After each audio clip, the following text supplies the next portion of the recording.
বাংলাদেশের ভাইবস ভাই আলাদাই। পৃথিবীর বুকে বাংলাদেশই একমাত্র একটা দেশ, বিনোদনমূলক দেশ, যেখানে মানে দিন যাইতেছে, প্রহর যাইতেছে, সময় যাইতেছে, আর নিত্য নতুন বিনোদন দেখতে পাইতেছে। মানে এরকম জোকার টাইপের দেশ, আর জোকার টাইপের দেশের মধ্যে জোকার টাইপের পাবলিক একটা।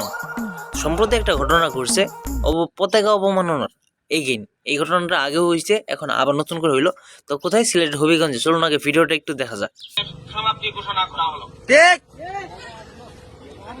তারা এখানে কি করতেছে, সনাতন ধর্মের যে পতাকাটা আছে, যে পতাকাটা দিয়ে আমরা সনাতন ধর্মটাকে রিপ্রেজেন্ট করি, যে ওম চিহ্নিতকার পতাকাটা, এই পতাকা, ইন্ডিয়ার পতাকা এবং ইসরায়েলের পতাকা, এই তিনটা পতাকা তারা বানায় মাটিতে ফালায় এখন তারা এখানে সমাবেশ করতেছে, তারা প্রতিবাদ জানাইতেছে এই তিনটা পতাকাকে পাড়ায়া জুতা মাইরা এসব কইয়া।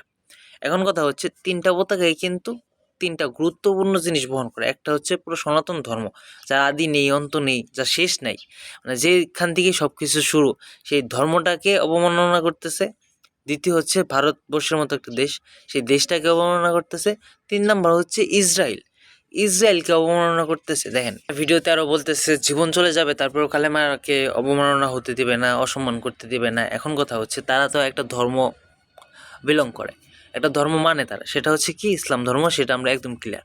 এখন কথা হচ্ছে, তারা এমন কি ধর্মটা মানে, তাদের ধর্মের মধ্যে এমন কি শিক্ষা দিছে যে অন্য আরেকটা ধর্মের, অন্য একটা দেশের পতাকাকে অবমাননা কইরা নিজের পতাকাকে সম্মান জানানো। আর বাংলাদেশে যদি এই ঘটনাটা উল্টা হইতো, তখন কি হইতো? ধরেন কেউ এটা করে না, মানে সনাতন ধর্ম দুইটা মানুষই বেশি থাকে, হিন্দু এবং মুসলিম।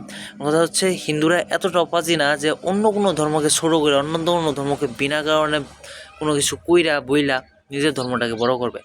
আমাদের ধর্ম বড়, এটা আমরা আগে থেকেই জানি। এখন কথা হইতেছে, এই যে ঘটনাগুলো ঘটতেছে বা করতেছে, এই ঘটনাগুলো যদি উল্টা হইতো, ধরেন কেউ যদি, কোনো হিন্দু লোক যদি এরকম ঘটনাটা ঘটতো, তখন কী হতো?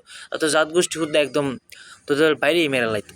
পতাকাকে অসম্মানের মাধ্যমে তারা তো একটা ধর্ম, একটা দেশকে অবমাননা করছে। আমি দেশের কথা বাদ দিয়ে দিলাম, ইসরায়েল এবং ভারতের কথা বাদ দিয়ে দিলাম, যদি সনাতন ধর্মের কথাটাই বলি, তারা তো একটা ধর্মটাকে অবমাননা করতেছে। এইটার দ্বারা তারা কি বোঝা দিতেছে? এরকম লক্ষাধিক ভিডিও, এরকম হাজার হাজার ভিডিও, কথা রেকর্ড আমার কাছে জমা পড়ে আছে। এক একটা করে ভিডিও বানাবো আস্তে ধীরে। কথা হচ্ছে, আপনারা যে অবমাননা করতেছেন, এই অবমাননার কারণেই তো সনাতন ধর্ম নষ্ট হয়ে যাইতেছেন না, তাই না? এখন আপনাদের শিক্ষাটা আপনাদের এরকম কার্যকলাপের মাধ্যমে বোঝা যায়। আর যদি আপনাদের ধর্ম থেকে এরকম শিক্ষা হয়ে থাকে, দিয়ে থাকে, যে অন্য ধর্মটাকে ছোটো করো, নিজের ধর্মটাকে বড় করো, তাহলে আমি মনে করবো এটা কোনো ধর্মের কাতারেই পড়ে না। আর ধর্ম যে বলেন, ধর্ম যে করেন, আমি আপনাকে সাবসুব একটা চ্যালেঞ্জ দিই। 1400 বছর আগে না আপনাদের নবী আসছিল? 1400 বছরের আগে আপনি 2000 বছরের আগে, 2000 বছর, আজকে থেকে 2000 বছর পূর্বের একটা ভ্যালিড প্রমাণ দেন যে আপনাদের ধর্মটা ছিল 2000 বছর আগেও। আসলে এতই যে আপনাদের ধর্মটাকে নিয়ে বাহাদুরি করতেছেন, আসলে নিজে যার ধর্ম পালন করবে, এটা স্বাভাবিক, কিন্তু আরেক ধর্মকে ছোট করে যে নিজের ধর্মটাকে নিয়ে এতটা অহংকার করতেছেন, জাস্ট 2000 বছর পূর্বের কোনো একটা ভ্যালিড প্রমাণ দেন। আপনাদের ধর্মটা 2000 বছর পূর্বেও ছিল। আমি আপনাকে এই ভিডিওর মাধ্যমে চ্যালেঞ্জ করতেছি, আমি এই দেশ ছেড়ে চলে যাবো। এখন আমরা সমন্বয়কদের কথা বলতে চাই, কি ভাই এগুলো চোখে দেখেন না, নাকি এগুলো সনাতন ধর্মের বিরুদ্ধে, সনাতন ধর্মকে নষ্ট করার জন্য এগুলা করতেছে, তাই বলে চুপচাপ? কোনটা? আপনারা যে কোন তালের চোদা খান সেটা খুব ভালোভাবেই জানা আছে।